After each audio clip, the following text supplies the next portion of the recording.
Black Ferns assistant coach Whitney Hansen says she isn't ready to take over the head coaching role from Wayne Smith but hopes to remain involved with the new world champions in some capacity. Black Ferns assistant coach Whitney Hansen says she isn't ready to take over the head coaching role from Wayne Smith but hopes to remain involved with the new world champions in some capacity. Head coach Blair Baxter and assistants Tony Christie and Dan Cron, after her involvement with the side in this season's inaugural Super Rugby Aupiki. With Smith, announced today as World Coach of the Year at a ceremony in Monte Carlo, stepping down, along with consultants Sir Graham Henry and Mike Cron, there will be several Black Ferns coaching vacancies coming up next year. However, Hansen, 35, doesn't believe she is ready for the top job. Wesley Clark, an assistant coach specializing on the Black Ferns defense this year, is probably the favorite to replace Smith after the former All Blacks coach stepped in following. "My focus at the moment is absolutely Matatū," Hansen said. "I'm super excited to get back into this space, it feels like coming home. We've got a special team and I'm excited to work with them.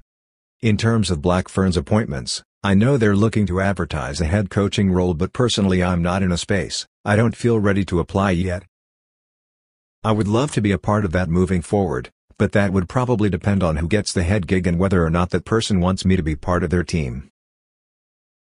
Asked what she learned from Smith and Henry, another former All Blacks head coach and a World Cup winner with the All Blacks, Hansen said, "Probably one of the big things confirmed for me working with people and players which I had the privilege of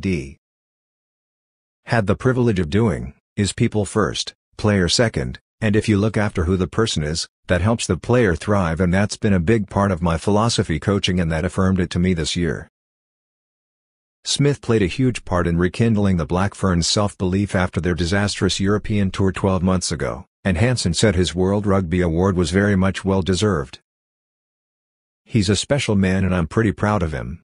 His message was pretty humble, he said it's not for me, it's for the whole group, and that speaks volumes about how the group has operated this year." Hansen added she hoped to replicate the Black Ferns' open game at Matatū.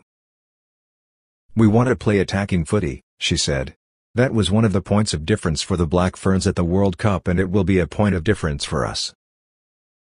The Chiefs Manava won the first edition of Super Rugby Aupiki after defeating the Blues women 35-0 in the final round.